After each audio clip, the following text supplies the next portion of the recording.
platicar en esta tercera sesión sobre el tema del valor y cómo del valor vamos a llegar al precio, a esa expresión que tenemos, que los precios deberían de ser libres, dejados a las fuerzas de la oferta y la demanda, que digamos concluiría este ciclo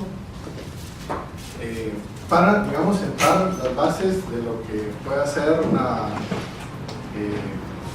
exposiciones siguientes sobre macroeconomía y sobre todo sobre política económica. Es importante que podamos entender cómo se forman los precios, cuál es la teoría que está detrás de todo esto de la formación de los precios, para que, digamos, cuando se abordan temas de política económica, entonces se tenga el panorama completo. Pues bien, vamos a empezar con un diagrama que vimos en la primera sesión, que estaba entre la presentación de la segunda, pero que por algunos temas que tuvimos ahí no la pudimos generar claramente. Pero ¿se acuerdan ustedes que vimos que para satisfacer necesidades en la sociedad necesitamos de bienes de primer orden? Es decir, toda la producción generalmente o siempre la producción está orientada a la producción final de bienes de primer orden o bienes de consumo, digamos el pan, ¿sí? Aquí el pan que consumimos es el bien de primer orden, y el pan está digamos elaborado con otra serie de bienes a los cuales les hemos llamado bienes de orden superior, que van de segundo orden hasta n orden, dependiendo de las etapas que tenga la estructura de producción. Aquí hemos reducido, digamos, la etapa, la estructura de producción a unas cuantas etapas con fines totalmente didácticos. Entonces vemos que, digamos, la harina sale de los molinos, ¿sí? Y los molinos se fabrican para elaborar esa harina que luego se va a convertir en pan, y el insumo principal del molino es el trigo, ¿sí? Entonces, para que exista trigo es necesario sembrar las semillas y, por supuesto, llegar a nuestros factores originarios, que son tierra y trabajo, ¿sí? Entonces, toda etapa, toda estructura de producción, vemos que consume tiempo. Y para producir, para comernos el pan de hoy, implica que el proceso inició ayer, ¿sí? ¿Qué quiere decir eso? Que el pan de hoy se fabrica con la harina que se fabricó ayer, con los molinos que están dispuestos para procesar el trigo que se cultivó anteayer, etcétera, etcétera, ¿sí? Ponemos una escala de tiempo, obviamente puede ser en meses, en años, etcétera, etcétera. Entonces tenemos nuestros bienes de orden superior, segundo, tercero, hasta llegar a nuestros factores originarios, que son tierra y trabajo. El último día habíamos hecho la relación de si podemos satisfacer necesidades humanas con los factores originarios, tierra y trabajo, y la conclusión es que sí se puede, ¿sí? Sí se puede, pero de una manera muy primitiva, es decir, sacudir el árbol, rascar la tierra, ¿sí? Para sacar la raíz o sacar los animalitos que se pueden esconder por ahí. Pero, digamos, nosotros, para satisfacer, digamos, las necesidades que tenemos hoy, necesitamos de más y mejor cantidad de bienes de primer orden, ¿sí? Mejor calidad de pan, mejor calidad de insumos para beber el café, etcétera, etcétera, ¿sí? Pero también dijimos que los productos, ¿sí?, en cualquier etapa de la producción compiten con otros productos, ¿sí? Entonces, digamos, ¿qué es lo que va a hacer que el trigo se vaya al molino o se vaya a una productora de cereales para desayunar, por ejemplo, ¿sí?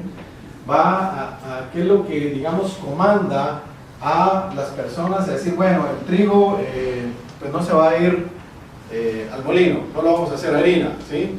Lo vamos a procesar para poder generar cereales integrales, poderlos empacar y vender, digamos, cereal con fibra, ¿sí?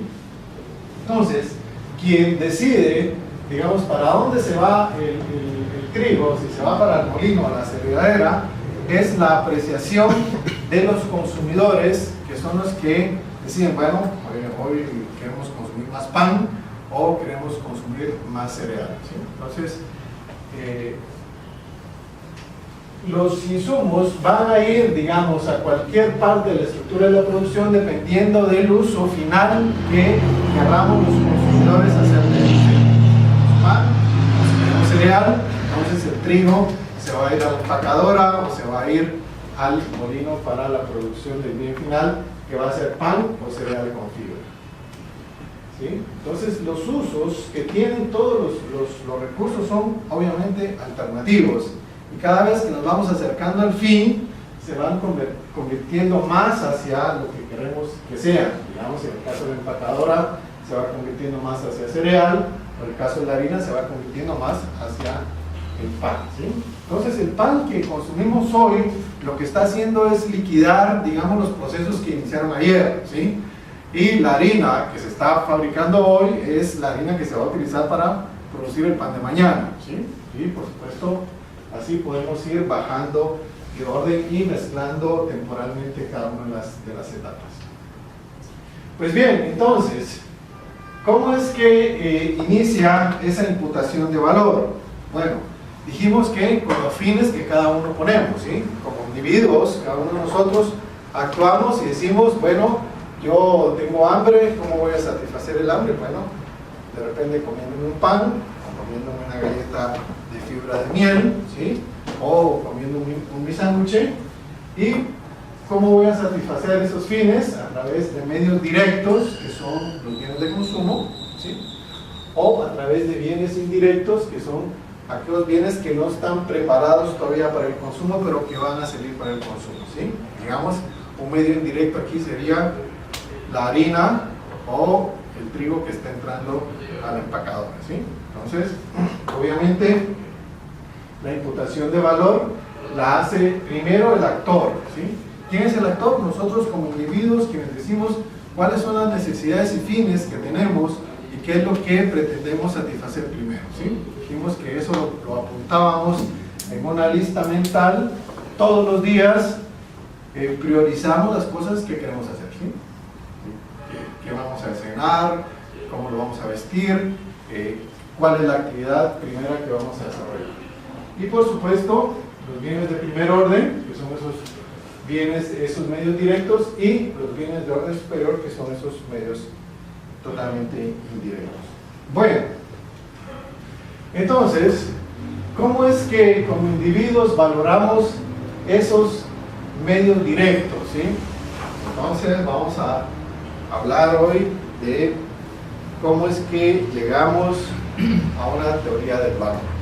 Bueno, más o menos estuvimos platicando la semana pasada que Adam Smith en 1776, cuando publica su Riqueza de las Naciones, él dice que, digamos, la riqueza de las naciones estriba no en la cantidad de atesoramiento que se puede hacer de metales preciosos, sino en la cantidad de bienes y servicios que se producen para el intercambio, ¿sí?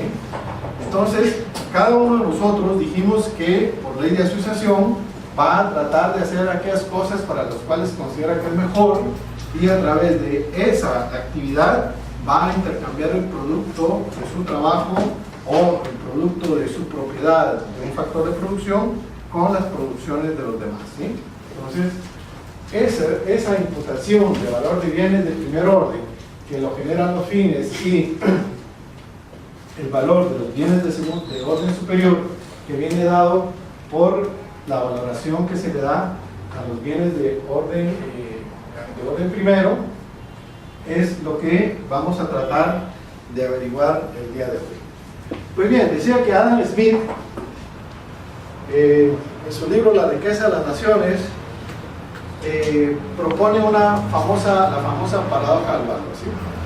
Y la famosa paradoja del valor es ¿por qué los diamantes son más valiosos que el agua? ¿Sí? cuando, digamos, el diamante es una cosa que solo nos sirve de adorno, un pedazo de vidrio por ahí, y el agua es algo que es vital para la vida del ser humano, ¿sí? No podemos vivir sin agua. Entonces, ¿cuál era la razón por la cual Smith proponía esta famosa paradoja del valor? Y decir, ¿por qué en la sociedad se valoran más los diamantes que el agua? ¿Sí? A ver, ¿cuánto pagamos por un diamante,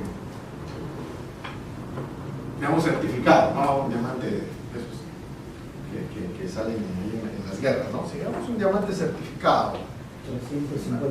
bueno, un pedacito de vidrio así, para comprometernos, compramos una cosa y de repente, sin una ración de agua, nos podemos morir, ¿sí? ¿Okay? Bien, bueno, entonces Smith y posteriormente Ricardo, primero reflexiona. El valor debe estar, digamos, dado por el trabajo, ¿sí? Y todos los bienes, dice Smith, tienen lo que se llama un valor en cambio y un valor en uso, ¿sí? Las cosas que tienen mucho valor en uso generalmente tienen poco valor en cambio, ¿sí? Entonces él decía, aquí se resuelve la paradoja, ¿sí? ¿Por qué? Porque un diamante se considera más valioso que el agua porque el diamante tiene un mayor valor en cambio que de uso, ¿sí? ¿Sí? Si podemos intercambiar más cosas por un diamante que por una botella de agua, digamos, ¿sí? Entonces, pues más o menos por ahí fue resolviendo Smith esta famosa paradoja de valor.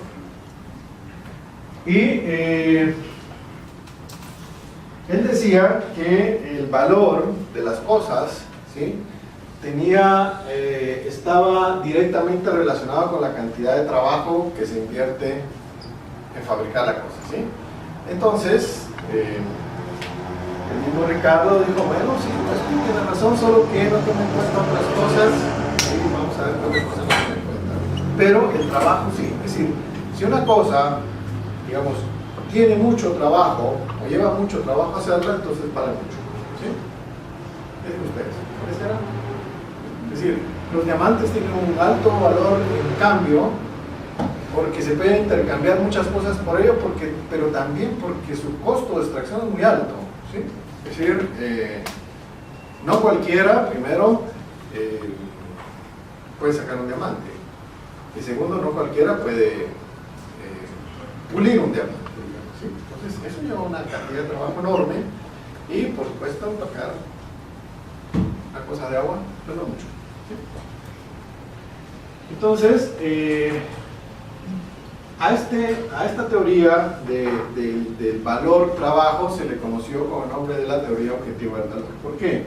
Porque las cosas tienen que tener un valor objetivo, ¿sí?, a la hora de ser fabricadas, ¿sí? Se fabrica la cosa, ¿sí? No puede haber producción solamente en la mente, ¿sí? La cosa existe el diamante, existe la botella de agua.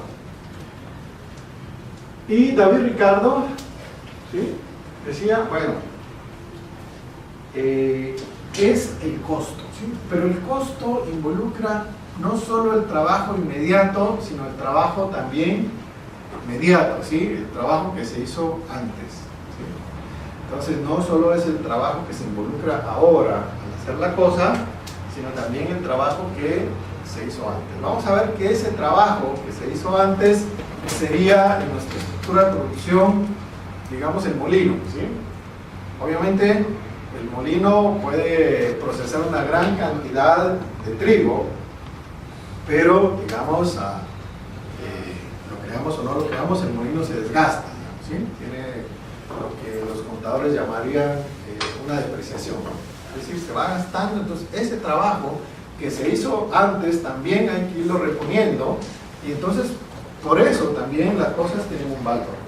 Entonces vamos a ver una cita de nuestros dos queridos economistas clásicos, una sacada del libro La riqueza de las naciones y otra sacada del libro Principios de economía política y tributación. Y Smith decía, bueno, parece pues evidente que el trabajo es la medida universal y más exacta del valor. Eso, más o menos, en 1776. Y por ahí, en 1819, Ricardo decía en su libro, el valor de los bienes no solo resulta afectado por el trabajo que se aplica de inmediato, sino también por el trabajo que se empleó en los instrumentos, ¿sí? Es decir, por ejemplo, el molino, todos los instrumentos que se hicieron, las herramientas, los edificios, con que se complementa este trabajo inmediato, ¿sí? Entonces, esta teoría objetiva del valor pues estuvo, digamos, reinando por mucho tiempo. Es decir, más o menos como hoy un siglo, ¿sí? Un siglo de duración adelante, ¿sí? Y más o menos la gente o los teóricos estaban muy de acuerdo con este tema. Pero, más o menos, estamos hablando 1819 con Ricardo, 1776 con Smith, ¿sí? Y pues parecería lógico pensar que obviamente el valor de las cosas involucra solamente el trabajo, ¿sí? Y no solo el trabajo inmediato, sino el trabajo que se hizo anteriormente, ¿sí? Digamos, los bienes que se utilizaron para fabricar la música. Bien, esto puso a pensar a algunas gentes. Por ahí, en 1871, se generó en el pensamiento económico lo que se conoce con el nombre de la revolución marginalista, ¿sí? Y la revolución marginalista, encabezada por tres pensadores que, digamos, llegaron a la misma conclusión por diversas vías, y no se conocían. Uno era alemán, otro era suizo-francés y el otro era inglés, ¿sí? Y más o menos llegaron a decir, bueno, no, las cosas no dependen solo del trabajo, ¿sí? No tienen valor por el costo, ¿sí? Más bien se incurre en el costo porque las cosas tienen valor, ¿sí? ¿Se puede entender esto? ¿Sí? Es decir, si yo pago 10 quetzales por una botella de agua, es porque costó hacerla 9 quetzales más un quetzal que va a cobrar, digamos, el distribuidor, que digamos, sería la parte que él cobra por su trabajo, ¿sí? Ese sería el costo que se incurre. Pero los marginalistas pensaban al revés, no. Es decir, si hay gente dispuesta a pagar 10 quetzales por esta cosa, entonces vale la pena incurrir en el costo, ¿sí? Es decir, la imputación del valor, digamos, en el caso de la teoría del valor trabajo, viene del costo de fabricación hacia el precio, mientras que la teoría marginalista decía no, la imputación del valor es de la cosa hacia el costo, ¿sí? Y bueno, ¿cómo llegaron a la conclusión? Pues vamos a tratar de ver. Decía que fueron tres pensadores independientes, más o menos 1870, 1871. Carl Menger publica su libro en alemán, que no se traduce hasta unos 70 años después al inglés, ¿sí? Que se llama Principios de economía política. En Inglaterra también William Stanley Jevons publica su libro Principios de política económica. Y en Lausana, Suiza, John Warras publica también un libro que se llama Principios de Economía, ¿sí? Y los tres llegaron al principio marginal, es decir, las cosas tienen un valor porque son útiles y escasas, ¿sí? Y la diferencia entre Walras y Stanley Jevons es que ellos plantean el teorema de la teoría marginal, ¿sí? De la teoría marginal decrecientes en términos matemáticos, ¿sí? Pero si ustedes miran un libro de microeconomía con una explicación tipo Walras, lo que van a encontrar es una función de producción, ¿sí? Una función de utilidad, en la medida que se va teniendo unidades adicionales del bien, la utilidad empieza a subir, la utilidad total, pero si a los que les gusta la matemática, decían ellos, bueno, si se hace la primera derivada de la función total, entonces se tiene una utilidad marginal, ¿sí? Bien, y Menger, él no pensó tanto en términos matemáticos, sino en términos de cómo el ser humano actúa, es decir, cómo es que priorizamos qué es lo que vamos a satisfacer con los bienes que tenemos disponibles, ¿sí? Y él decía, bueno, la utilidad depende de la satisfacción que yo voy a tener del bien, pero también de la escasez, o sea, de la cantidad de la cosa que yo tenga para satisfacerlo, ¿sí? Y vamos a ver que en la medida en que yo tengo más de la cosa, le voy dando menos valor, ¿sí? Y ese menos valor de la última unidad que yo tengo, que a él le llamó la unidad marginal, es la que le da valor a todas las demás unidades. Vamos a explicarlo un poquito más despacio, ¿sí? Pues bien, ¿qué decía nuestro querido Menger? ¿Sí? Primero, que las valuaciones del mercado son subjetivas. ¿Qué quiere decir que son subjetivas?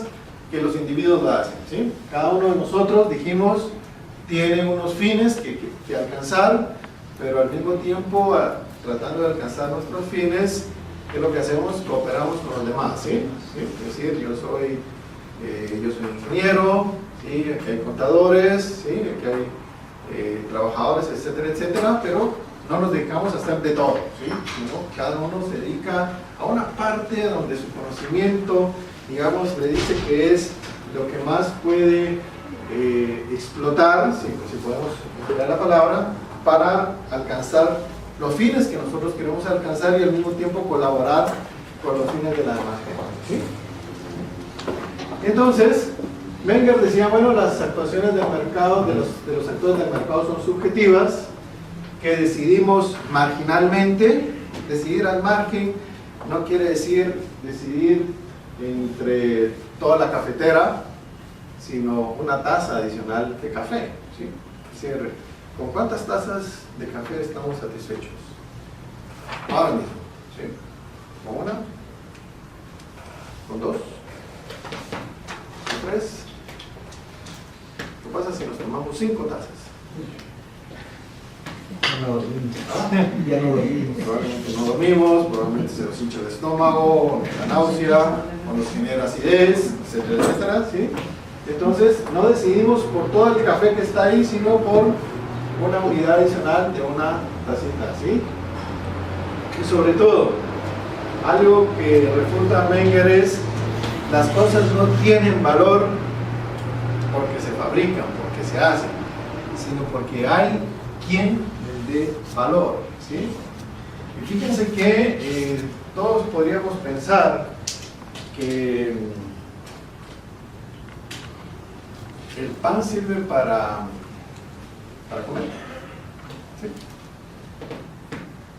Y para que se lo coman los humanos, ¿sí? Pero no es tan cierto eso, ¿o sí? ¿Qué decir? Hay gente que le da. Tal vez no solo para humanos. Uno come y luego, si no lo come, se lo da a los animalitos, al perrito, al gato. Sí. Y tampoco solo sirve para comer. Yo tenía una mi tía que hacía florecitas con la miga de pan, comprar el pan de flores, ¿no? Entonces, los bienes no tienen, digamos, ese valor porque alguien los fabrica o porque costó hacerlo, sino porque alguien encuentra un valor y una utilidad en las cosas, ¿sí? ¿Sí? Por ejemplo, ¿qué les parece una hamburguesa a esta hora? ¿Sí? Vamos a traer hamburguesas para todos. ¿Cuántas hamburguesas por cabeza? ¿Una? ¿Dos? ¿Tres? Bueno, si traemos a Homero Simpson, probablemente habrá que pedir unas 6 solo para eso, ¿no? ¿Sí?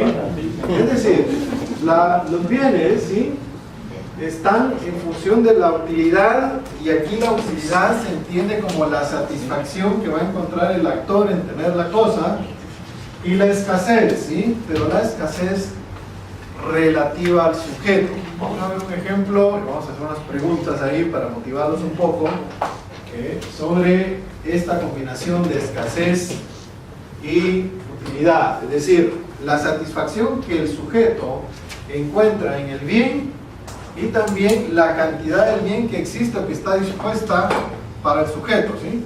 Vamos a ver que ahí, dependiendo de la cantidad, vamos a encontrar, digamos, esta relación que podemos definir como la capacidad que tenemos o la intencionalidad que tenemos de intercambiar a la hora de satisfacer nuestras necesidades, ¿sí? Entonces, ese valor lo atribuimos a esa mezcla subjetiva, ¿sí?, del sujeto, ¿sí?, de para qué le va a servir, es decir, cómo se va a satisfacer con él, y de la cantidad que tiene disponible de la cosa, ¿sí? Y ese valor que se atribuye es el sacrificio que estamos dispuestos a hacer, ¿sí? Y ese sacrificio, vamos a adelantar de una vez hoy, está asociado a lo que conocemos como precio, ¿sí? Es decir, estamos dispuestos a hacer un sacrificio por comprar unas 20 hamburguesas ahora mismo,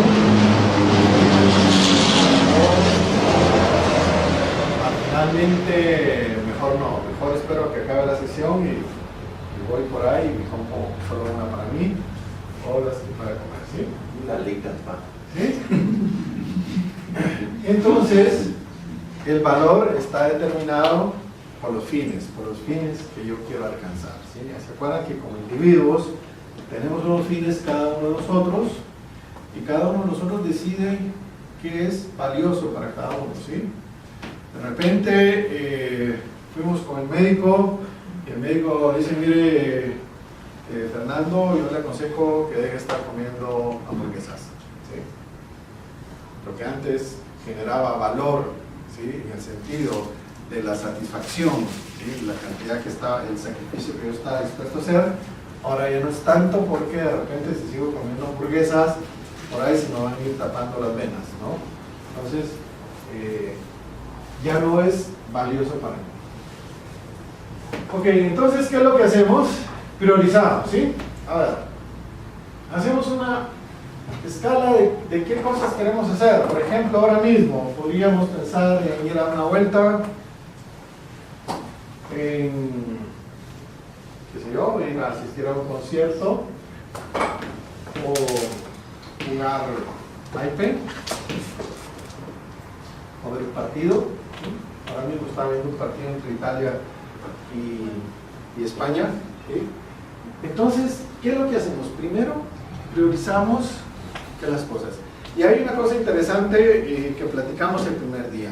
Toda acción, ¿sí?, toda decisión que tomamos, todo curso de acción consume tiempo, ¿sí? Y es el tiempo el que nos limita, ¿no? Es decir, no podemos ir a dar una vuelta si estamos atendiendo, digamos, esta clase, o no podemos ver el partido porque la pantalla está siendo ocupada en hacer la proyección de la presentación del día de hoy. Entonces priorizamos, y lo priorizamos en orden, ¿sí?, primero, segundo, tercero, cuarto. Y para cada una de las acciones que queremos tomar, asignamos los recursos que nos van a servir para alcanzar ese fin, ¿sí? ¿Qué recursos tenemos que asignar para dar un paseo? ¿Qué recursos tenemos que asignar para ir a un concierto o jugar a las cartas o ver un partido por la televisión, ¿sí? Entonces, la escasez,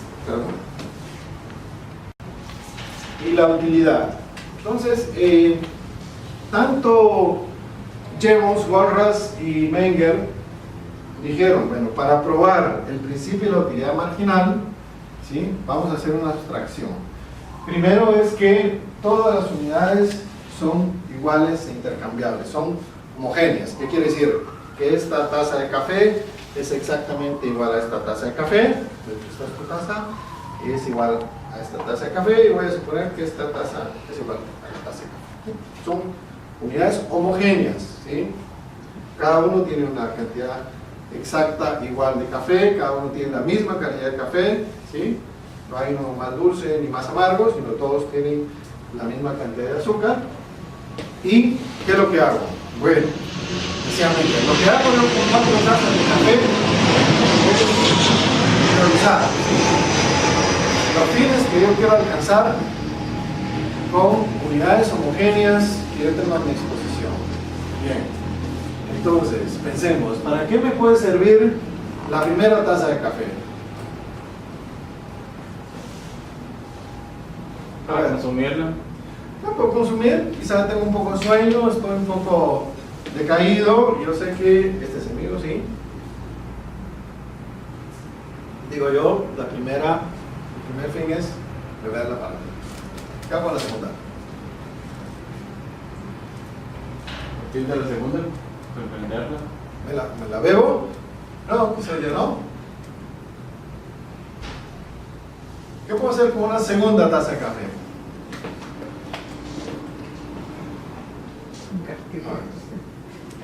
Compartirla. Compartirla, probablemente, ¿sí? ¿Y una tercera? ¿Sí? Pensemos que la segunda no la voy a compartir, la voy a usar para algo, ¿sí? Pero no me la voy a beber, ¿sí? Porque ya me bebí una taza, ¿sí? Entonces la primera voy a beberme una taza, la segunda, digamos que tengo un cactus y los cactus se alimentan muy bien de café amargo, vamos a regar el cactus, ¿sí? La tercera. Tal vez la primera va a satisfacer su Sí, necesidad. ajá, ok. La segunda, como ya se satisfizo su Sí, necesidad. esa prioridad primera que prioridad tengo. una, tal vez la prioridad 2, tal vez se va a tomar un cuarto de la taza, pero no es tan importante como la ¿Qué les parece hacer un flan con café? ¿Sí? Podría yo hacer un flan con café, ¿no? Entonces, puedo usar una receta, ¿sí? Lo tengo ahí. Una tercera, podría ser que resulta que el café es un buen destapador de drenajes, digamos, ¿sí? Etcétera, etcétera, ¿sí? Entonces, yo puedo ir utilizando, digamos, en la medida en que tengo más unidades iguales, puedo ir asignando la siguiente unidad para satisfacer una necesidad que me es menos prioritaria, ¿sí? Entonces, la primera necesidad era, obviamente, despertarme, espabilarme, como decían los abuelitos, ¿no? Y, por supuesto, en la medida en que yo tengo, ¿sí?, unidades adicionales del mismo bien, lo que me va sirviendo es para satisfacer necesidades menos prioritarias, ¿sí? La primera, botella de agua, ¿sí?, me va a servir para quitarme la sed, ¿sí? La segunda quizá para prepararme un café, la tercera para regar las plantas, la cuarta para limpiar mis zapatos, ¿sí? Y la quinta se la dejo a mi perro, ¿sí? Entonces, ¿qué era lo que decía Menger? Bueno, que el valor, ¿sí?, que le damos a las cosas, si yo tengo, digamos, unidades sucesivas del mismo bien, está dado por el uso, ¿sí?, por la satisfacción de la prioridad menos importante, ¿sí? Digamos, en este caso, de las 5 botellas de agua, el agua tiene valor no porque me sirva para beberla, ¿sí?, sino es el agua que me sirve para darle de beber a mi perro. ¿Está claro? Más o menos. ¿Sí? Es decir, yo no estoy valorando el agua, ¿sí? Es decir, si yo tengo 5, digamos, perdón, acá. Si yo tengo, a ver, aquí. Si yo tengo dos unidades homogéneas, ¿sí? La primera me la bebo y la segunda la uso para cocinar. Perfecto. Pero tengo otra. ¿Para qué dijimos? ¿Para? ¿Regar las plantas? Sí, regar las plantas, bien, perfecto. ¿Tercero? Limpiarse los zapatos. Para limpiar los zapatos, para lavar alguna cosa por ahí, ¿sí? Y si tengo una más, bueno, ya estoy satisfecho, ya bebí agua, ya cociné, ya regué las plantas, ya lavé mis zapatos, bueno, entonces ahí está mi pareto. ¿Sí? Entonces, yo le voy a dar valor a esas 5 botellas de agua, no por el agua que me sirve para beber, sino por el agua que le estoy dando de beber a mi perro. ¿Sí? Obviamente, si yo pierdo una unidad, ¿sí?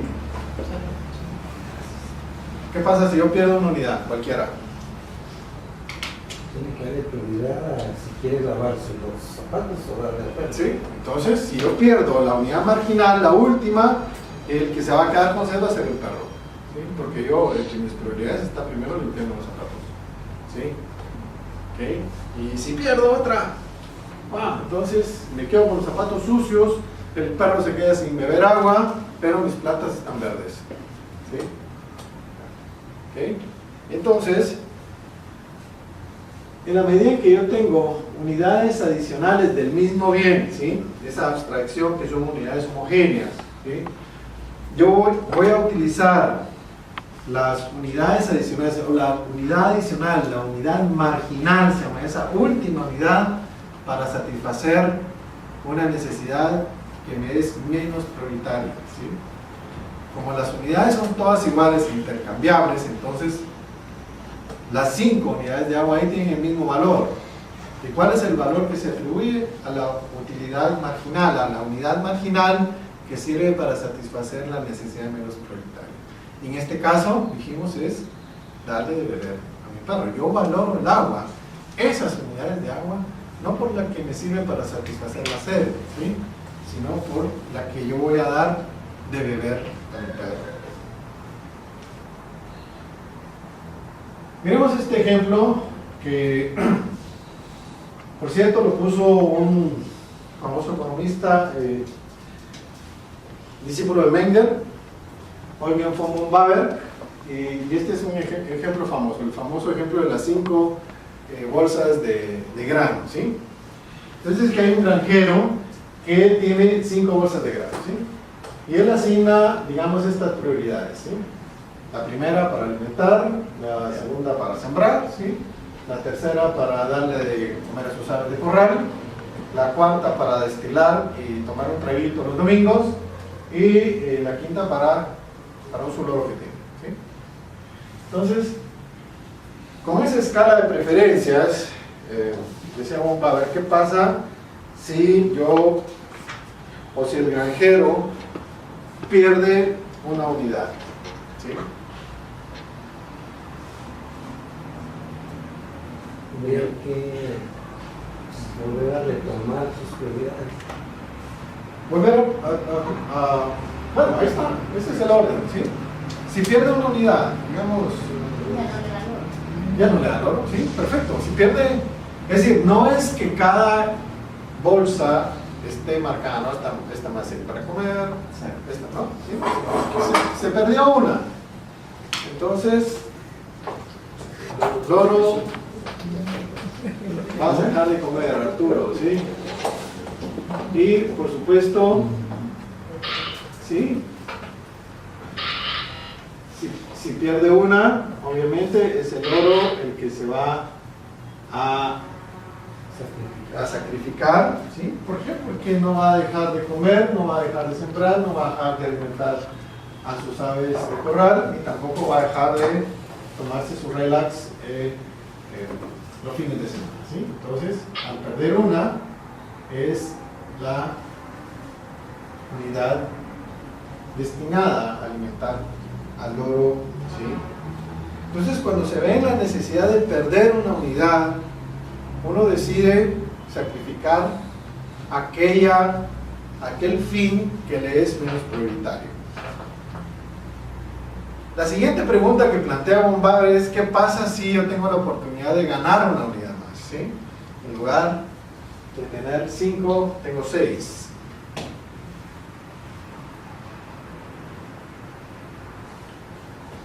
Me invento una prioridad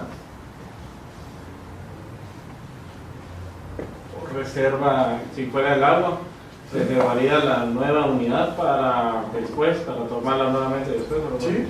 ¿Qué hacemos? Bueno, ahí se acuerda que el grano tiene una vida útil. Por supuesto la puedo reservar, ¿para qué? La puede intercambiar. A ver, más recibo. La puede intercambiar, por supuesto, ¿sí? Fíjense que la podemos intercambiar, es decir, ¿qué es lo que pasa? Si yo tengo una unidad más, digamos, de grano, entonces estoy en la posibilidad que una vez satisfechas las necesidades, puedo decidir por esa unidad intercambiarla por otro bien que sea diferente. ¿Sí? Quizá, qué sé yo, una botella de agua, no sé, ¿sí? Ahora bien, pensemos, a ver, ahora, ¿se acuerdan que dijimos, bueno, la primera unidad ¿para qué la vamos a usar? Para alimentos, ¿sí? La segunda unidad va a ser para sembrar. Entonces, si ustedes miran, ahí se van ordenando, ¿sí? De la escala de valores primero, segundo, tercero, y de acuerdo a las unidades en orden descendente, ¿sí? He ahí el nombre de utilidad marginal decreciente, ¿sí? Porque en la medida en que tenemos más unidades, 1, 2, 3, 4, 5, satisfacemos necesidades cada vez menos prioritarias, primero, segundo, tercero, cuarto, quinto, ¿sí? Y en este caso, la unidad marginal es la quinta, y la utilidad marginal es darle de comer al oro, ¿sí? ¿Sí? Si yo tengo una sexta, entonces si no tengo, digamos, una prioridad para el uso, entonces podría intercambiarla, ¿sí? Un principio que nos da esta necesidad. Ahora aquí, observemos esta tabla y yo les agradecería si tienen una hoja de papel y la copia, ¿sí? Vamos a dar un minuto para copiar esa tabla. De 1 a 10, 1, 2, 3, el primero, segundo, tercero, cuarto, quinto, hasta décimo, ¿sí? ¿Sí? ¿Sí?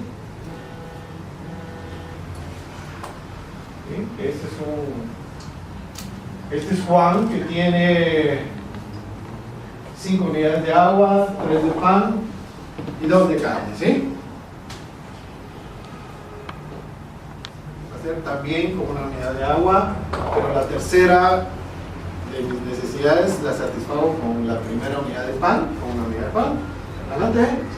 La cuarta también con una unidad de agua, la quinta con una unidad de pan, la sexta con una unidad de carne, la séptima con la cuarta unidad de agua, la octava con la tercera unidad de pan, la novena con la segunda unidad de carne y la décima con la quinta unidad de agua, ¿sí? ¿Estamos claros ahí? ¿No? ¿No? Yo tengo 3 bienes, ¿sí? Tengo agua, pan y carne, ¿sí? Y de agua tengo 5 unidades, de pan tengo 3 piezas de pan y de carne, digamos, tengo 2 porciones de carne, ¿sí? Entonces, yo tengo 10 bienes, 10 unidades de 3 bienes diferentes. Y yo digo, bueno, la primera necesidad que yo tengo la voy a satisfacer con la primera unidad de agua, ¿sí? Lo más urgente. Isaac, tengo mucha sed, ¿sí? Me urge, ¿sí? Y así voy bajando, digamos, la segunda también con agua, la tercera con pan, la cuarta con agua, la quinta con pan, la sexta con carne, la séptima con agua, la octava con pan, la novena con carne y la décima con agua. ¿Sí? ¿Hacemos todos? ¿Ya? La primera pregunta que haría von Baer sería esta, ¿sí? Un poco en tono alemán. ¿Cuál de los 3 bienes es más escaso? Carne. ¿La carne? ¿Alguien más? ¿Sí? ¿Estamos de acuerdo? ¿Por qué?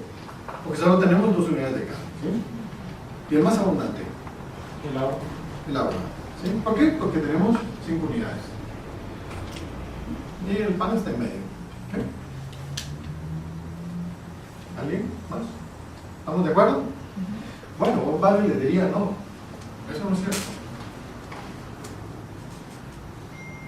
¿Por qué? Una vez más, la utilidad, ¿sí?, marginal, el valor, depende de la combinación de utilidad y escasez subjetivas al individuo, ¿sí? En este caso a Juan, ¿sí? Miremos, ¿sí?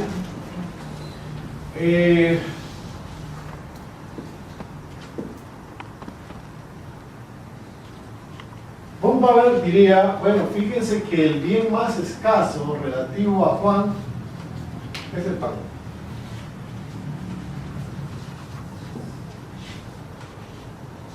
¿Qué es?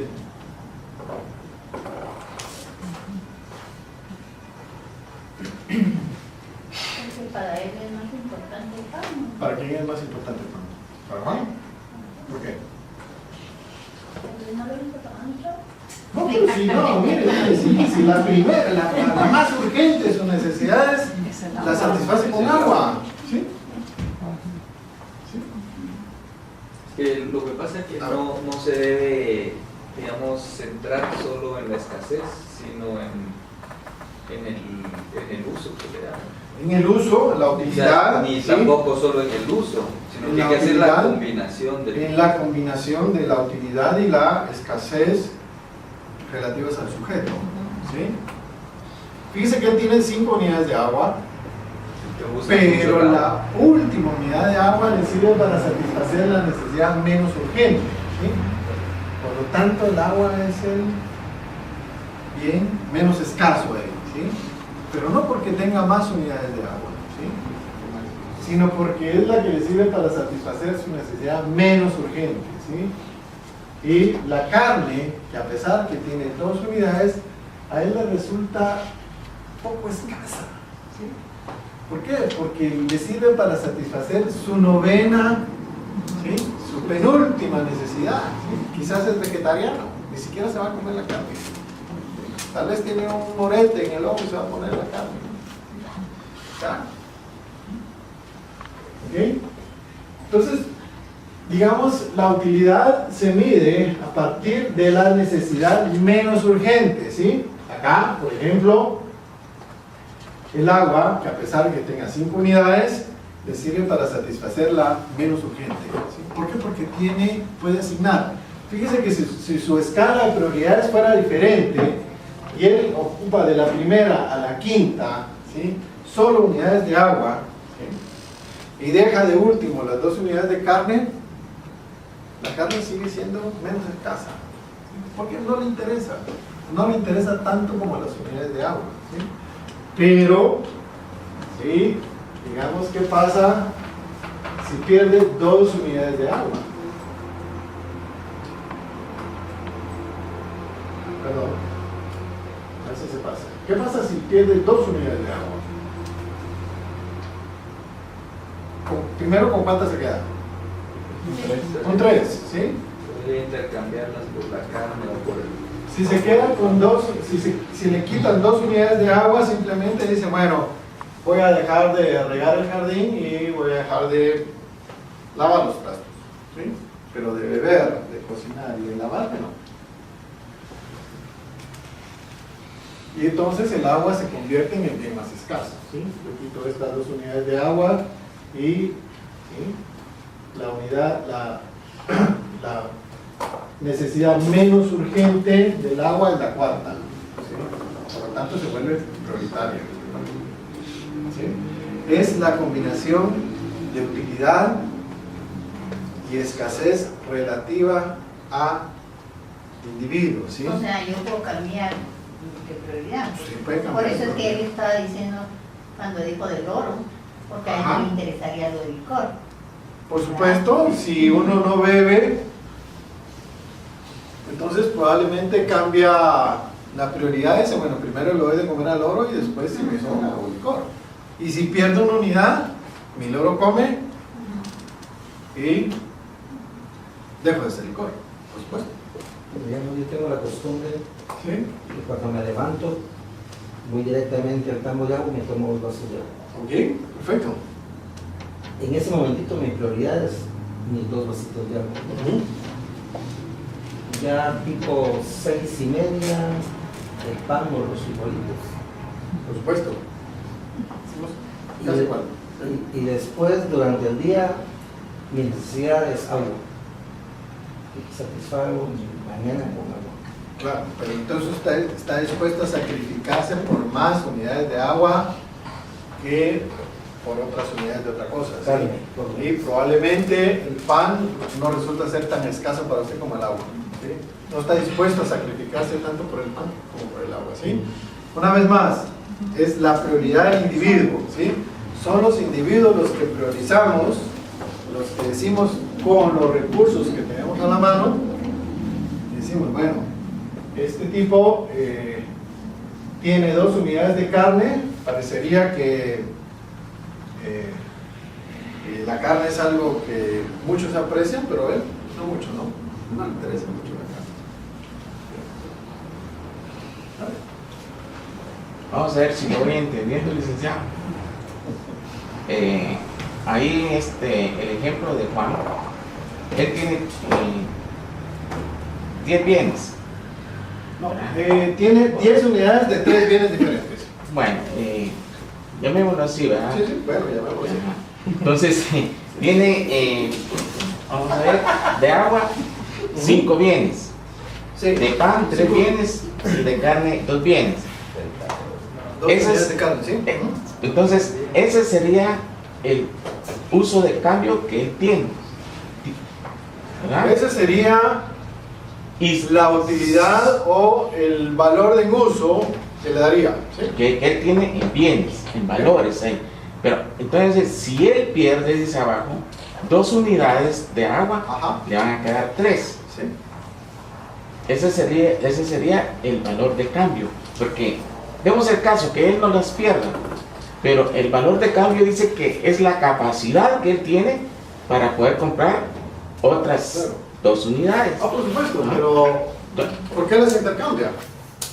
Es decir, por supuesto, él estaría, en términos de la teoría de la utilidad marginal, él estaría más dispuesto a intercambiar una unidad de agua que una unidad de pan.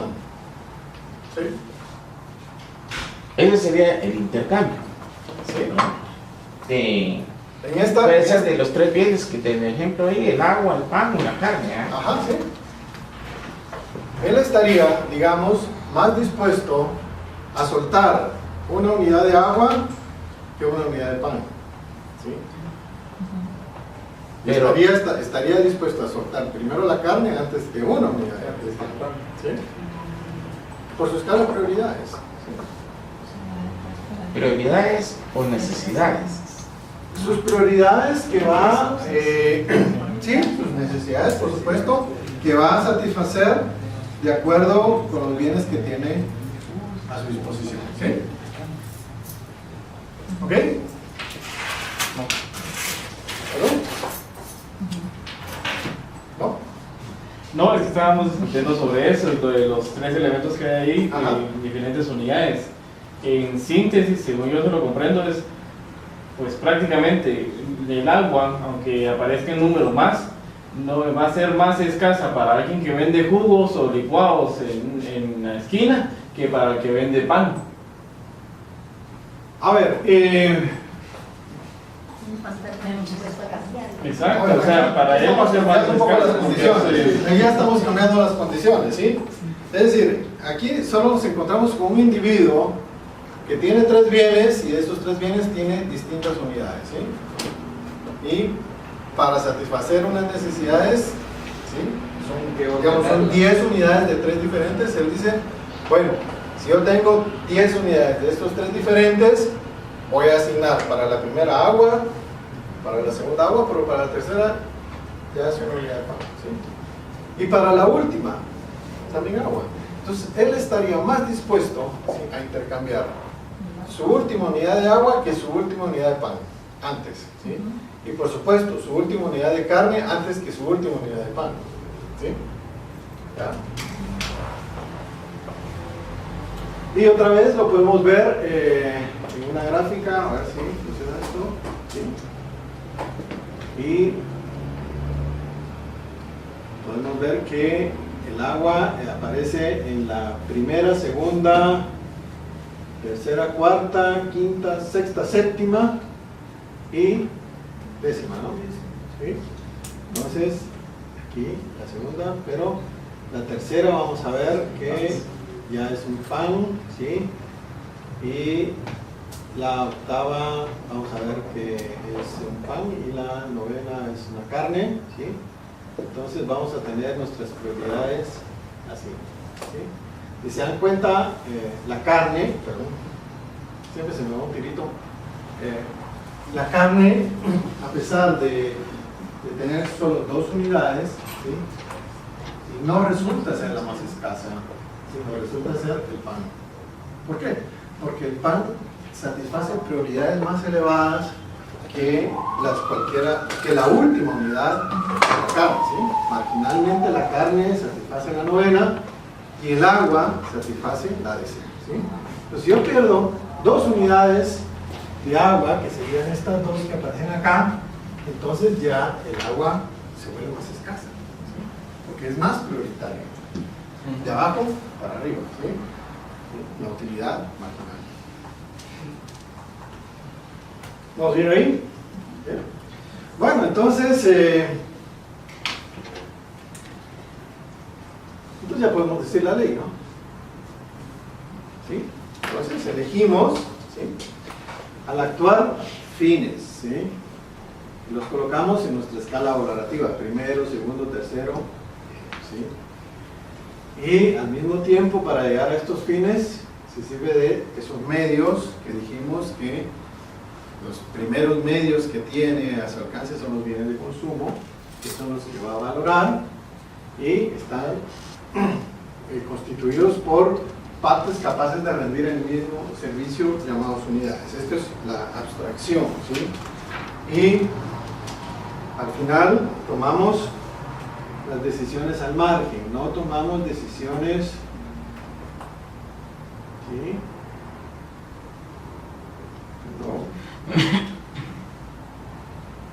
No tomamos decisiones, a ver,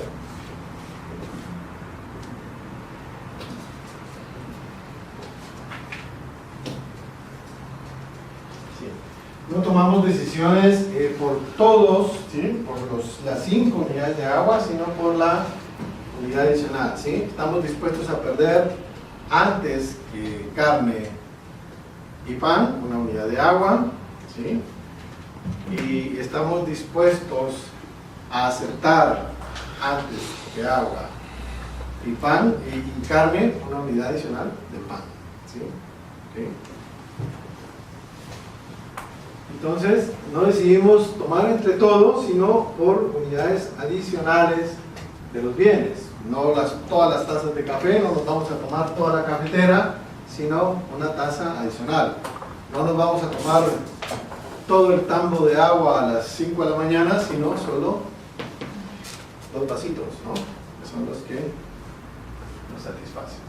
Bien, entonces, dada la valoración que tenemos, vamos a ver si podemos llegar a una teoría del precio. Y lo primero que tenemos que tener en cuenta es que cuando relacionamos bienes, ¿sí? Lo que hacemos es establecer una relación de bien por bien. Es decir, una vez que sabemos que tomamos decisiones al margen, entonces no tomamos por todas las cantidades que existen del bien, sino por la unidad adicional que necesitamos, ¿sí? Supongamos que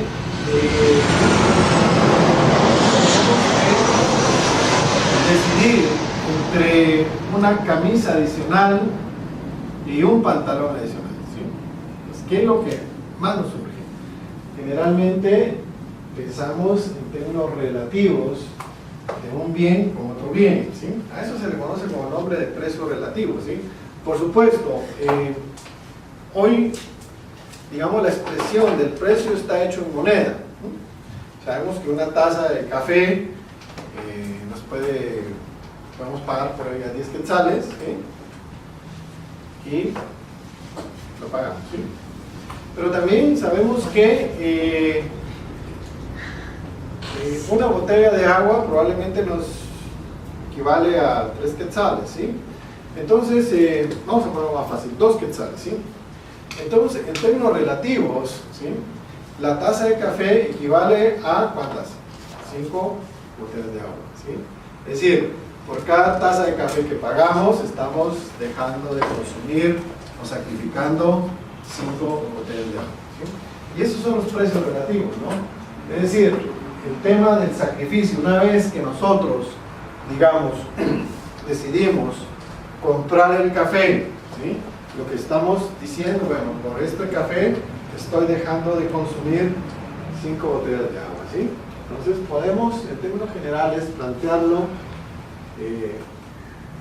así, ¿no? Sí, pantalones por camisas, y la relación que se establece entre pantalones y camisas es que por cada pantalón yo estoy sacrificando 2 camisas, ¿sí? Entonces, cuando yo decido comprar un pantalón, lo que en realidad estoy haciendo es sacrificar otro bien que estoy dejando de comprar. Cuando yo decido pagar por una taza de café, estoy decidiendo no pagar por otros bienes y servicios, ¿sí? Que equivalen a lo que estoy dando. Entonces, las decisiones que se toman al margen, ¿sí? Se toman en relación a los costos de oportunidad, todas las cosas que dejamos de hacer o que dejamos de comprar cuando decidimos pagar por un café y no por un agua, ¿sí? Cuando yo decido comprar el agua, lo que estoy decidiendo es decir, bueno, esto me cuesta un quinto de una taza de café, ¿sí? 20 pesos. Pues bien, miremos esta relación, ¿sí? Y yo pongo el ejemplo del DVD de los Beatles porque me gustan los Beatles, ¿sí? Entonces, supongamos que yo estoy dispuesto a pagar $20, no, $20 por un DVD de los Beatles, ¿sí? Remasterizado y grabado ahí en Liverpool. Bien, entonces, en términos de la utilidad marginal, ¿sí?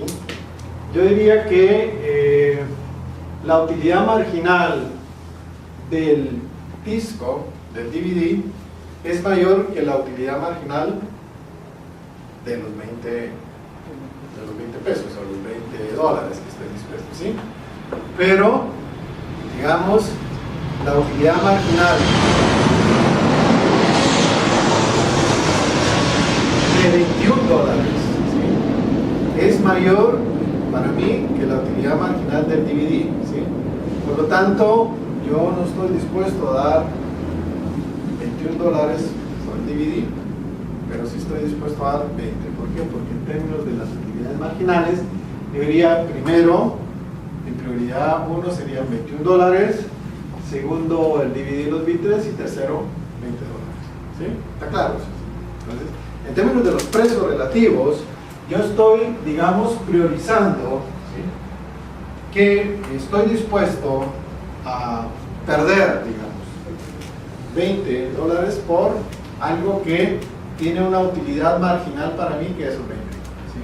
Pero no estoy dispuesto a dar 21. ¿Por qué? Porque marginalmente esos 21 me sirven para otra cosa, ¿sí? Y, digamos, los precios se van formando precisamente por las disposiciones a pagar que tienen los individuos dentro de la sociedad por bienes diversos, ¿sí? Y, digamos, al hecho de que se establezcan utilidades marginales primero, segundo y tercero 21, DVD tercero 20, se llama, digamos, el descubrimiento o revelar las preferencias del consumidor, ¿sí? Es decir, las preferencias del individuo. Entonces los precios en el mercado se van generando, y ahorita vamos a ver un par de ejemplos, a través de que se van revelando las preferencias de la gente a la hora de establecer un intercambio de un bien por otro bien. Ahora, ¿cuál es la implicancia que tiene esto? de ponerlo en términos de utilidades marginales. Primero, los $21, segundo, el DVD, tercero, los $20, es que en términos generales, cuando yo hago el intercambio, lo que estoy haciendo es un intercambio de un valor menor por un valor mayor.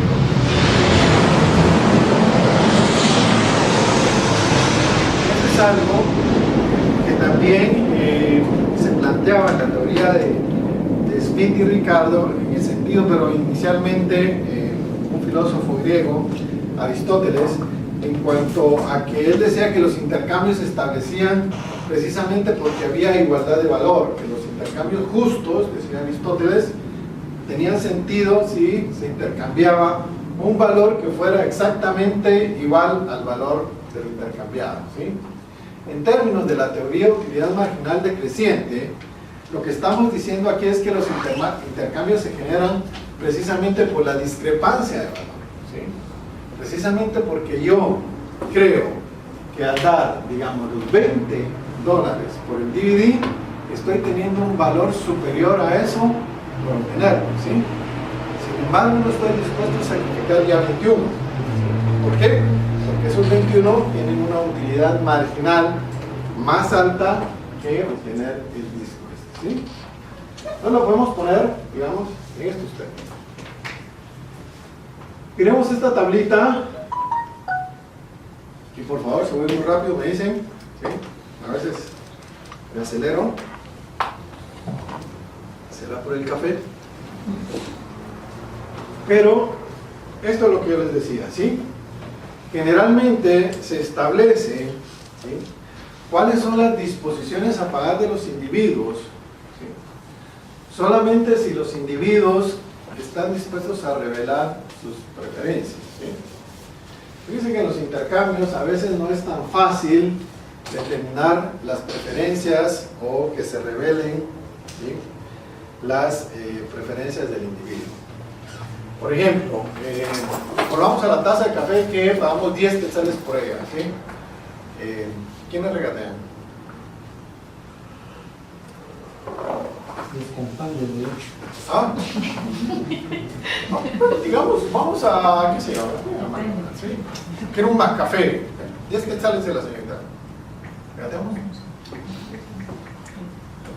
Ya me está subiendo, ¿no? Yo tuve una experiencia A ver, dale. en un café. ¿Sí?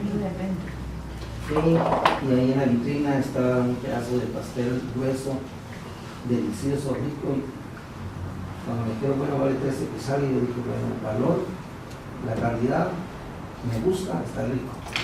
Ajá, ¿Sí? muy bien. Bueno, lo sacan de ahí y lo que hacen es partirlo a la mitad. Y ya, yo digo a mi esposa, hoy me dieron el engaño más grande del mundo.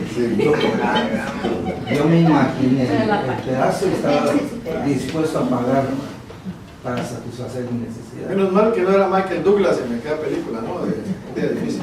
Pero cuando yo veo que lo parten a la mitad, te digo, me engañaron.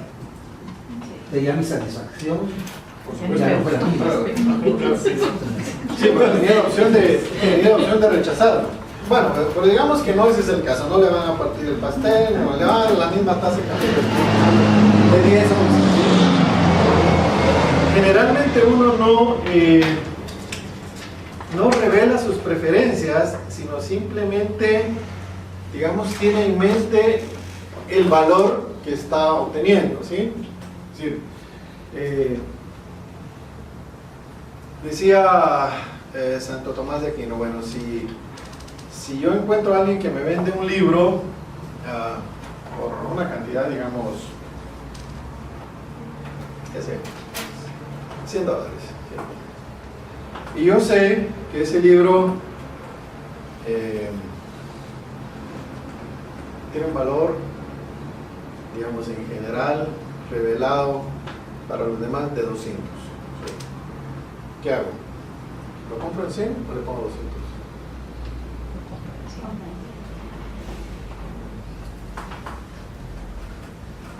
Bueno, Santo Tomás hubiera dicho lo compró en 200, ¿sí? Porque era Santo Tomás, ¿no? Nosotros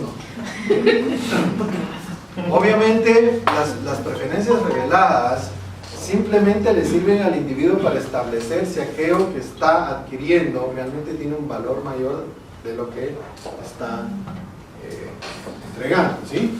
Obviamente, generalmente no regateamos el precio del café porque creemos que vamos a tener un valor agregado ahí, mayor que los 10, ¿sí? Ahora, si obviamente el café no me gusta, es un café que fue mal tostado, y me lo bebo, y bueno, al final pagué 10 por esta cosa que no me gustó.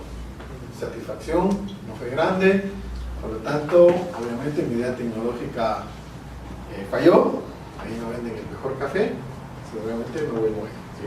Pero ¿Okay? eso es Sí. como un juego, ¿verdad? Porque también el que está...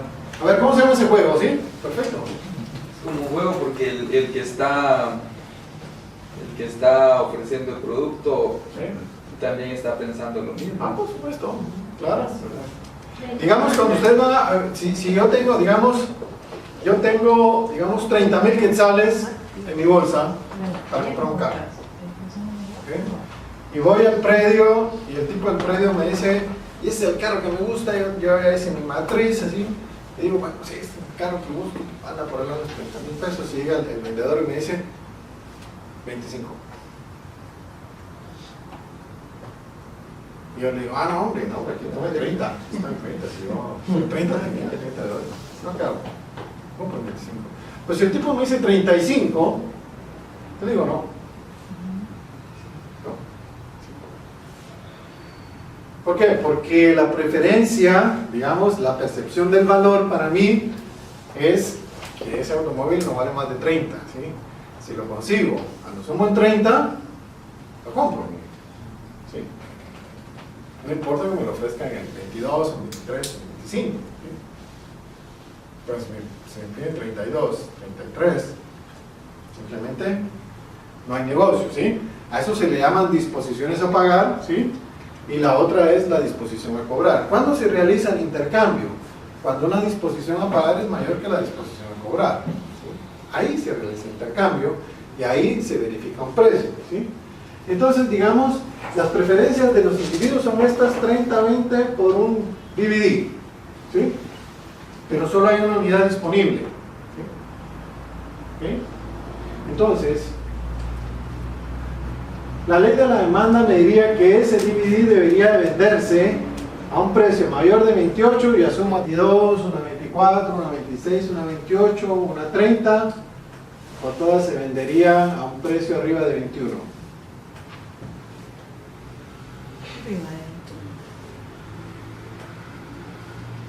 ¿Por qué?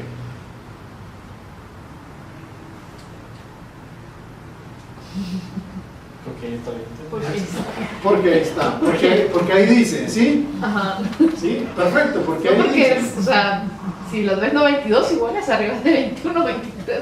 Pero ¿qué pasa si, por ejemplo, vengo yo y tengo la disposición a pagar de 30 y compro el disco a 30, ¿sí? Y de repente viene usted, la Fernando lo engañaron porque yo lo compré a 22.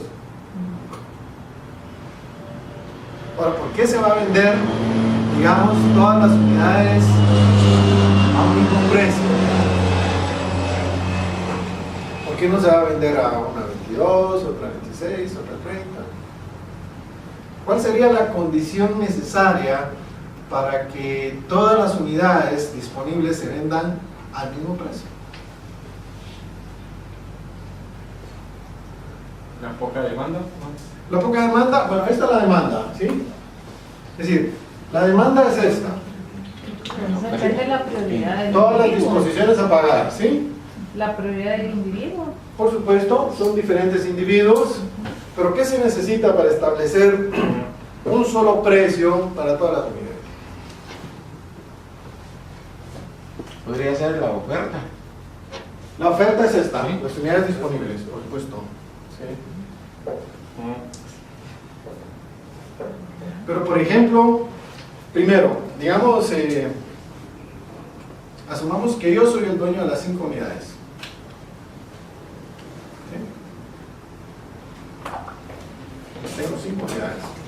Pero si quiere asegurar que las va a vender todas, tiene que vender al precio más bajo. Si quiero asegurar, Si quiero asegurar. si quiero vender, ¿sí? Ajá. Ahora, si quiere asegurar, digamos, esa parte marginal, entonces usted decide el límite inferior, ¿verdad? Sí. De ahí para arriba.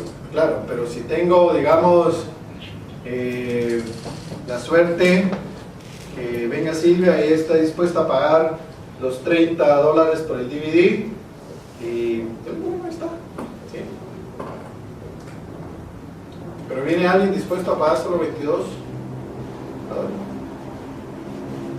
Ahora, ¿cuál sería la condición? ¿Sí? Una vez más la pregunta, ¿cuál sería la condición que, digamos, necesaria para que cada una de esas unidades se vendiera a un solo precio y no a diferentes precios? Que todos ¿Vos dijiste que es un juego? Que todos tuvieran la misma disponibilidad de pago. Esas son las disponibilidades a pagar. ¿Sí? Que se vendieran en conjunto. Que se vendiera en conjunto. ¿Cuál es otra cosa? Que el vendedor pusiera un rótulo, ¿sí? DVDs a 22. Sería la solución más fácil. Entonces, ¿qué estaría pasando? Se estaría revelando, ¿sí?, la preferencia del vendedor, ¿sí? ¿Sí?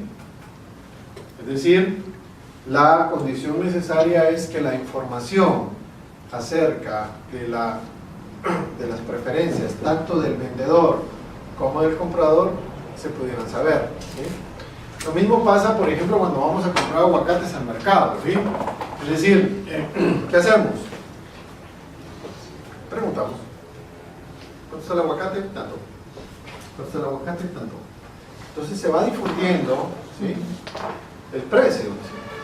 ¿Cuánto conseguiste el aguacate? El 5, allá están los 6, entonces no.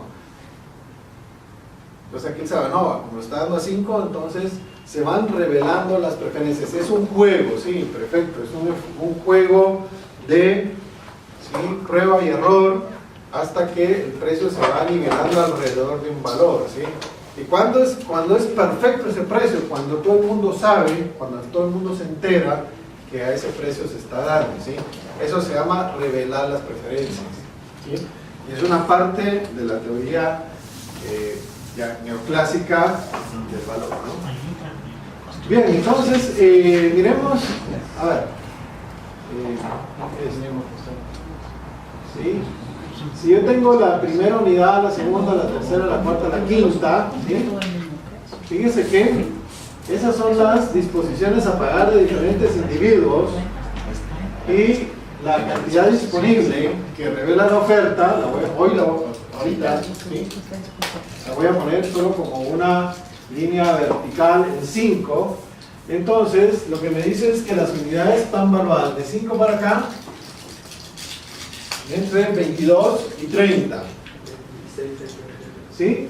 Y lo que me dice es que si hay preferencias reveladas, ¿sí?, entonces es muy probable que las unidades disponibles se vendan todas al mismo precio, ¿sí?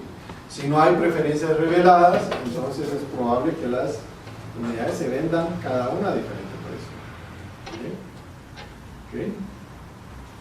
Tiene que ver con la satisfacción del cliente, ¿no?, de uno. Por supuesto, porque si yo estoy dispuesto a pagar a 30 y no consigo que alguien me diga, no, mire, el precio es 22, entonces yo voy a pagar los 30. ¿Sí? Y muy probablemente alguien que lo compró a 22 estaría dispuesto a venderlo un poquito más arriba, ¿no? Tal vez más arriba. Entonces, otra vez podemos ir haciendo una línea, ¿sí?, descendente en función de las valoraciones y de las unidades disponibles, ¿sí? Okay. Si perdemos una, entonces el precio va a subir, ¿sí? Es como las entradas del estadio. Como las entradas del estadio, la final, sí, se vendieron todas antes. Uno va al banco, ya no encontró, pero está dispuesto a ir a pagar el triple. Pues estás dispuesto a ir a pagar con tal de ver a los rojos campeones, ¿sabes? Ante uno, ¿sí? Real Madrid. ¿Sí? Ah, dejamos en Madrid. Bueno, miremos esta lista de disposiciones a pagar. Por el disco compacto, digamos, Juan tiene sus prioridades 17, CD 16, entonces su precio de reserva o su disposición a pagar sería 16, el diano pagaría 17, ¿sí? Entonces, María estaría entre 27, el CD y el 26, su disposición a pagar sería 26, ¿sí? Ana estaría dispuesta a pagar solo 20, ¿sí? 21 ya no. Pedro estaría dispuesto a pagar 19, 20 no, 20 de Ana, ¿sí? Martín estaría dispuesto a pagar 23, no 24, ¿sí? Entonces vamos ordenando de mayor a menor y en la medida que, ¿sí?, vamos disminuyendo, vamos aumentando la cantidad de unidades que se pueden demandar, ¿sí? Y esa es, digamos, lo que se conoce como la ley de la demanda, ¿sí? En la medida en que el precio del bien va bajando, ¿sí?, se está dispuesto a tomar más unidades, ¿sí? Eso es, digamos, en términos sencillos, lo que se conoce como la ley de la demanda, ¿sí? Y vamos a ver que esa relación es inversa, ¿sí?, entre el precio del bien y la cantidad demandada, ¿sí? En la medida que baja el precio, las disposiciones a pagar van bajando, entonces se van demandando, ¿sí?, se van requiriendo más unidades del bien, ¿sí? Es la valoración de la bolsa de grano que se le va a dar al oro, ¿sí? En la medida en que tengo más bolsas, estoy dispuesto a ir bajando mi prioridad. En este caso, la prioridad está reflejada en una cantidad monetaria que estoy dispuesto yo a dar por adquirir el bien. Si estoy dispuesto a sacrificar 10 quetzales de mi bolsa por comprar una taza de café, ¿sí? ¿Y qué se va a significar eso? Bueno, probablemente que deje de comprar 5 botellas de agua, ¿sí? ¿Sí? Obviamente, entre más alto es el precio del bien, ¿sí?, menor será la cantidad, ¿sí? Si la preferencia es 30, entonces obviamente se está dispuesto a tener menos unidades a 30. Bueno, entonces miremos que la curva de la demanda la integran esa serie de puntos, ¿sí? Hay una palabra ahí, ceteris paribus, que quiere decir que otros factores no van a cambiar, ¿sí? Que nos dice que cada punto, ¿sí?, que representa un precio y una cantidad demandada va a integrar en conjunto la curva de la demanda, ¿sí? Entonces tendríamos una curva de la demanda como esta, ¿no?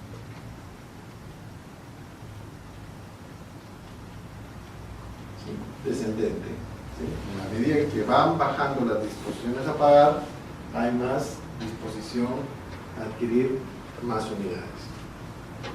Lo contrario sucede con la oferta. ¿Por qué? Porque la demanda la integra a aquellos que queremos la cosa, ¿sí? Pero la oferta la integran aquellos que tienen la cosa, ¿sí? Es decir, yo quiero un DVD y busco a alguien que lo tenga.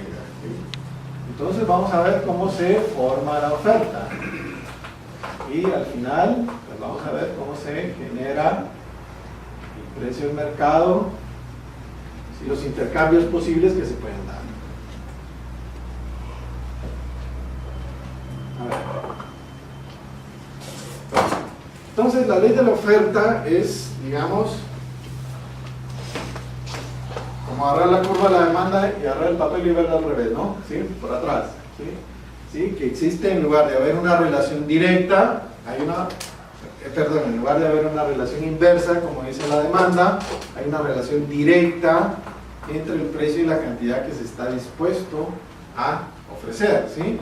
En la medida en que las disposiciones a cobrar aumentan, entonces hay más disponibilidad de unidades para ese bien en particular, ¿sí? Entonces, entre más alto es el precio, mayor será la cantidad que estemos dispuestos a dar, ¿sí? ¿Se acuerdan de las prioridades? Ok, bueno, ok.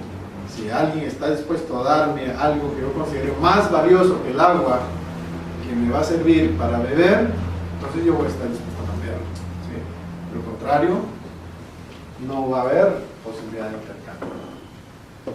Y la curva de la oferta se genera en orden de prioridad al revés de cómo se genera la curva de la demanda, ¿sí? Las prioridades primero, segundo y tercero, acá no es la menor sino la mayor, ¿sí? Yo estoy dispuesto a soltar ese CD por 21, pero por 20 ya no, ¿sí? Digamos, Tomás, Sofía estaría dispuesta a soltar el CD por 20, pero no por 19. ¿Sí? Primero, segundo, tercero. Lo mismo Felipe. Felipe estaría dispuesto a dar en cuánto? En 30, ¿sí? No en 29. Y por supuesto, Teresa estaría dispuesta a dar el CD por 26, ¿sí? Y no por 25. ¿Por qué? Porque evalúa más los 26 que el CD. Ahora 25 ya no. Y por supuesto, voy a armar mi curva de la oferta acá, ¿sí? Entonces, estas son disposiciones a cobrar y las otras son disposiciones a pagar, ¿sí? Entonces, a ver cómo vamos a generar nuestro precio del mercado. Atención, de esta manera, ¿no? El precio del mercado entonces es la interacción entre aquellos que quieren la cosa, que están dispuestos a sacrificarla por obtenerlo, con aquellos que tienen la cosa y que están dispuestos a sacrificar también, entregarlo por algo que sea más valioso que lo que están entregando, ¿sí? En este caso es una coordinación de utilidades marginales, ¿sí? Entonces, si yo pongo las disposiciones a pagar del CD y las disposiciones a cobrar del CD, la pregunta del millón es: ¿cuántos discos compactos, dadas esas disposiciones a cobrar y esas disposiciones a pagar, se intercambiarían? 4.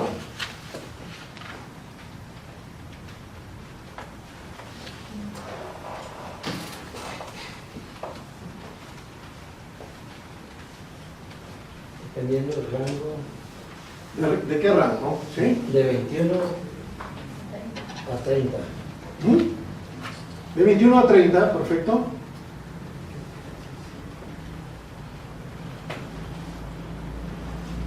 Se venderían todas las unidades. ¿Todas las unidades? ¿Están de acuerdo?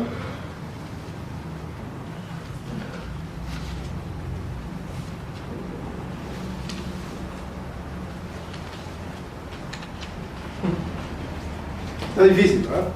¿Sí? Ahora, ¿cuándo se vería como más o menos como la mitad, pero a un precio más alto, donde la utilidad al final sería la mejor, porque le queda todavía mercadería y obtiene el mismo margen? O sea, digamos, una vez que se realiza el intercambio, se supone que los que realizaron el intercambio ganaron, ¿sí? ¿Por qué? Porque yo estoy valuando más aquello que entrego, ¿sí? Aquello que recibo que por lo que entrego, ¿sí? El que vende el CD a 20 está valuando más los 20 que el CD, y el que lo compra a 20 está valuando más el CD que los 20, ¿sí? ¿Okay? Entonces, en ese sentido, todos tienen ganancia, ¿sí? ¿Okay? Ahora, va a existir un intercambio cuando la disposición a pagar sea menor que la disposición a cobrar, ¿sí? ¿Todo bien ahí? Y, digamos, el precio del mercado se genera cuando se coordinan los planes de los que están dispuestos a pagar con aquellos que están dispuestos a cobrar, ¿sí? Y la teoría microeconómica dice que esa coordinación se da cuando no existe ni un exceso de cantidad demandada ni un exceso de cantidad ofertada. Cuando la cantidad demandada es mayor que la cantidad ofertada, entonces el mercado entra en déficit, ¿sí? Este es un concepto interesante que imagino que van a ver por ahí en sus temas de política económica. Y cuando el mercado, ¿sí? Cuando la cantidad ofertada es mayor que la cantidad demandada, entonces el mercado está en superávit, ¿sí? Está ofreciendo más de lo que el mercado o que la gente quiere comprar, ¿sí? Entonces, el mercado se coordina, ¿sí? En términos generales, cuando la cantidad ofertada se iguala a la cantidad demandada. Ahí se está generando una coordinación del mercado y se está generando un precio que tiende a ser igual que el del mercado. Miremos entonces aquí, sí, vamos a unos 15 minutos más, ¿sí? Por favor. Digamos, si el precio es 16, ¿sí? ¿Cuántas unidades se demandarían a 16?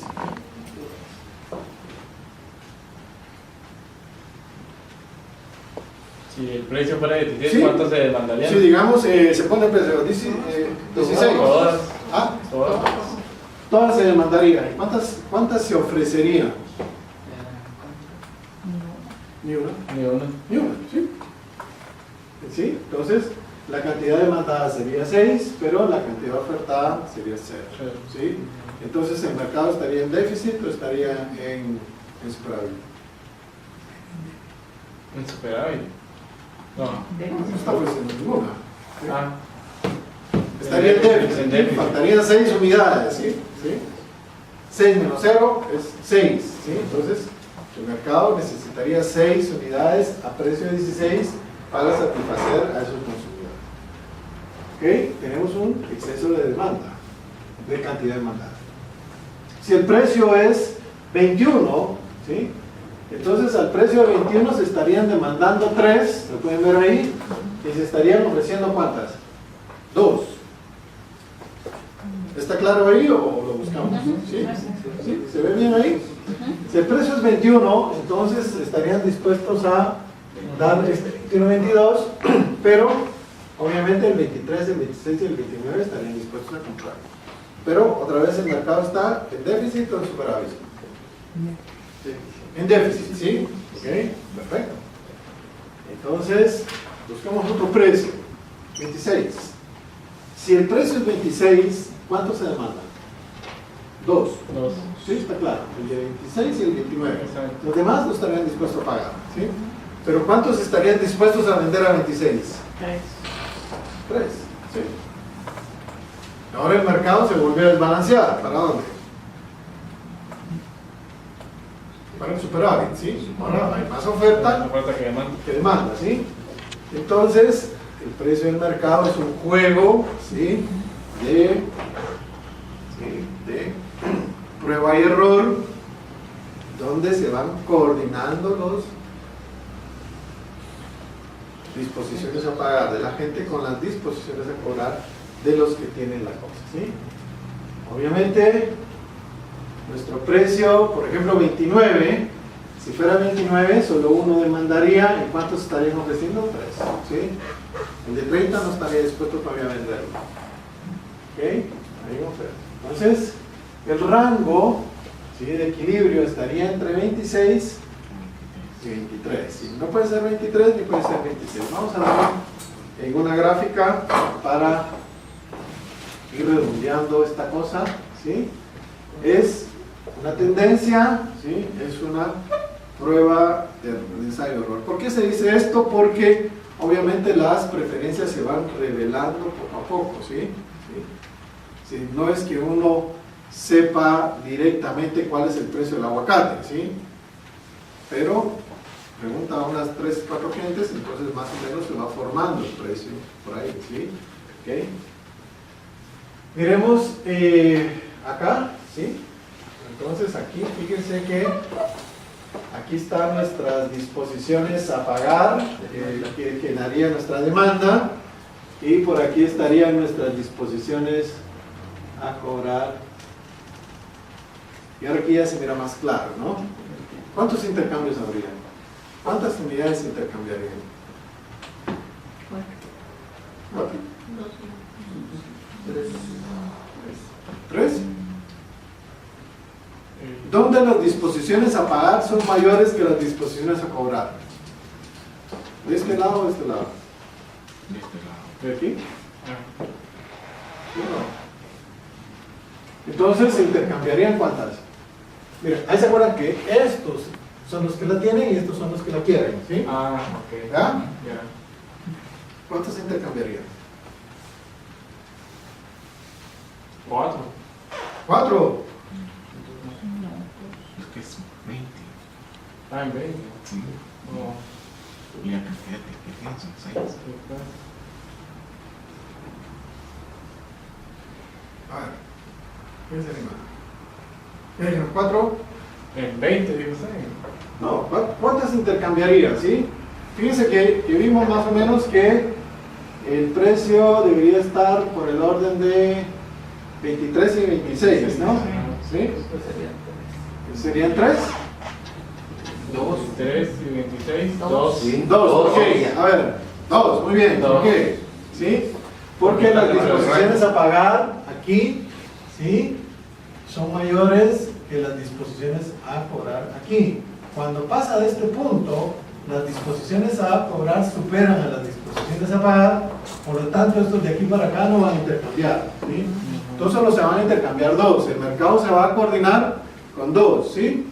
Des en cuenta que aunque exista el bien, si la disposición a cobrar sigue siendo más alta, no se va a vender, no se va a intercambiar, ¿sí? ¿Okay? Y por supuesto el precio podría, digamos en términos generales podríamos decir, digamos si es 26, fíjese que si es 26, 1, 2, 3 lo pueden, ¿sí? ¿Y cuánto lo pueden pagar? 2, este ya no, ¿sí? Si es 23, obviamente lo puedo poner aquí, entonces estos 3 sí lo van a querer, pero solo estos 2 van a poder dar. Entonces el mercado no se equilibra. ¿Hasta dónde? En 2. Más o menos a qué precio, entre 23 y 26, ¿sí? Digamos 24. En 24 probablemente se van a intercambiar 2 unidades, ¿sí? A ver, ¿cuál es la adicción acá? Bueno, está la oferta de aquellos que tienen el bien, ¿sí? Pero cuyas disposiciones a cobrar son más altas que las disposiciones a pagar, ¿sí? Entonces, eso se llama una demanda por la tenencia, ¿sí? El que ofrece a precios más altos de los que la gente está dispuesta a pagar, simplemente solo está dispuesto a entregar el bien si la gente le paga más, ¿sí? De lo contrario lo va a mantener. ¿Sí? 4. Vende su celular.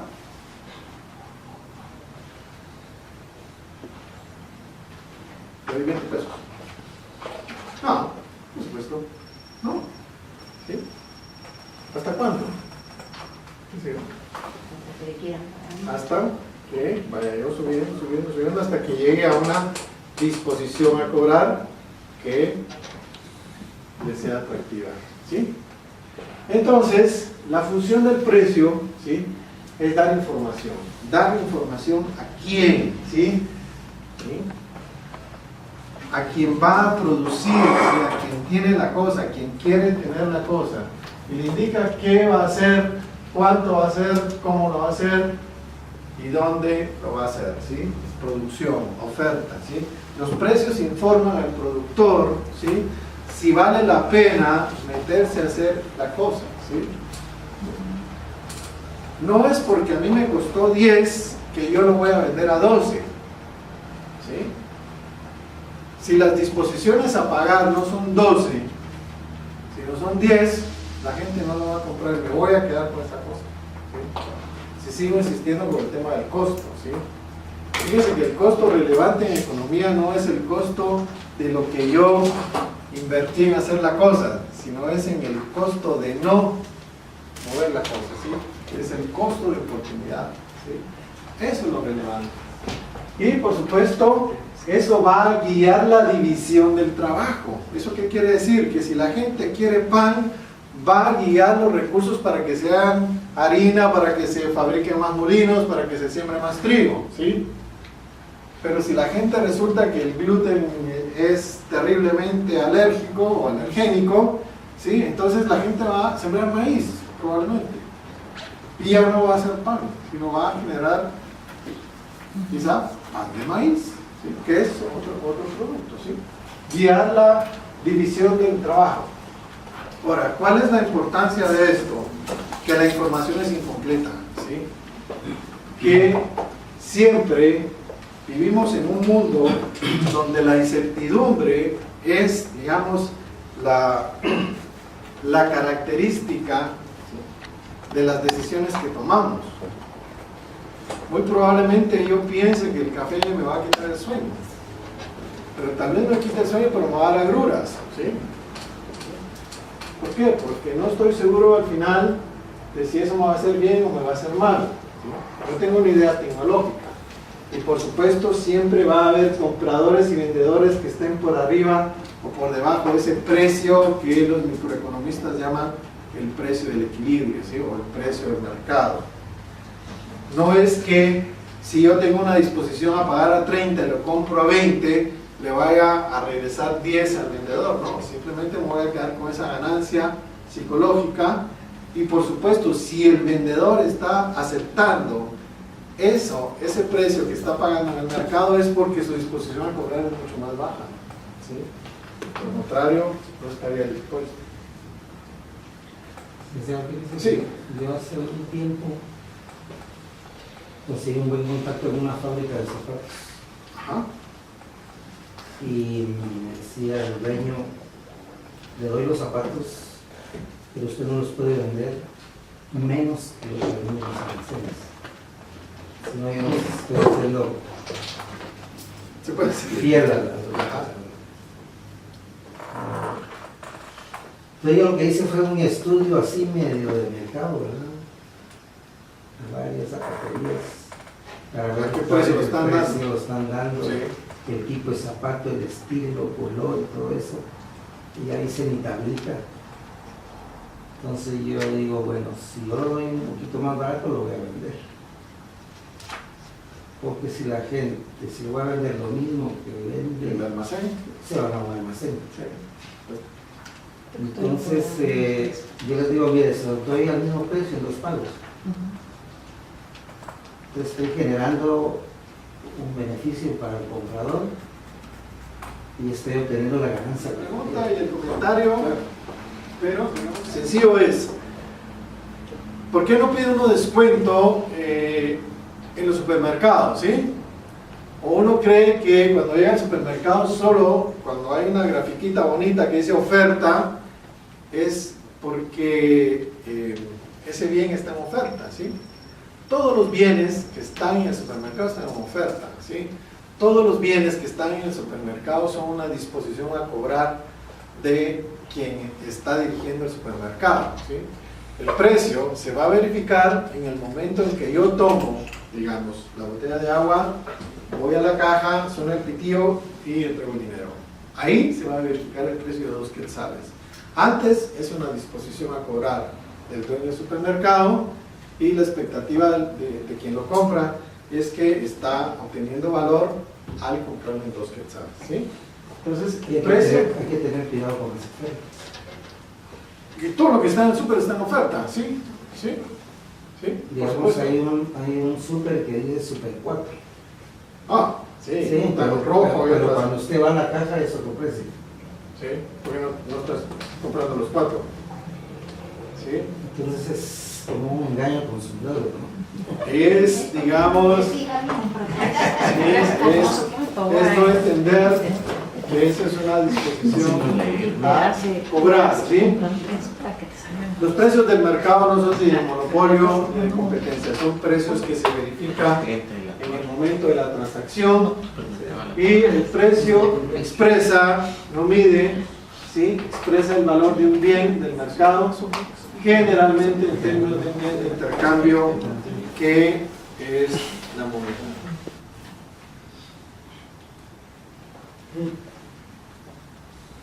Para finalizar, tenemos que el mercado es un sistema que es dinámico, donde se reflejan valoraciones donde se asignan recursos, donde la tecnología tiene que ver mucho a la hora de la expansión de la producción, de la generación de oferta, donde se genera información todos los días sobre las decisiones que tomamos nosotros como individuos, sobre las cosas que queremos satisfacer, y por supuesto los precios son los que nos generan la información que necesitamos. El mercado es un sistema competitivo, por supuesto, donde la competencia se entiende como la ausencia de barreras en la entrada y la salida, ¿sí? Por supuesto, esto en términos de política económica es un debate interesante, ¿sí?, acerca de la competencia, ¿sí? Y por supuesto, la escasez, que es esa relación entre el deseo y la disponibilidad, esa coordinación de demanda y oferta, ¿sí? Y por supuesto, la competencia en el mercado es el criterio para razonar. Compite tanto el que ofrece como el que quiere, ¿sí? Es decir, competimos nosotros como consumidores, pero también competimos como dueños de factores, ¿sí? ¿Y cuál es la...? Bueno, entonces, ¿qué es lo que pasa? La institución fundamental del mercado es la propiedad privada de los factores, de los medios, ¿sí? Tanto el trabajo, de la tierra, del capital, y por supuesto el derecho a recoger las ganancias, ¿sí? ¿Y qué es lo que hace el empresario? ¿Sí? Calcular, ¿sí? Y la incertidumbre nos hace generar cálculo. Cálculo económico es establecer, antes de meternos a una aventura, a un negocio, establecer si voy a tener utilidades o voy a tener pérdidas, ¿sí? Eso es actuar, ¿sí?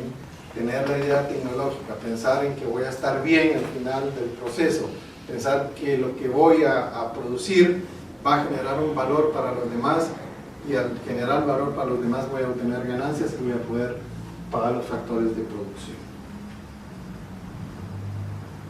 Bien, bueno, disculpen lo rápido de lo último esto, para ver que se nos queda un poco el tiempo, para que haya sido clara la exposición.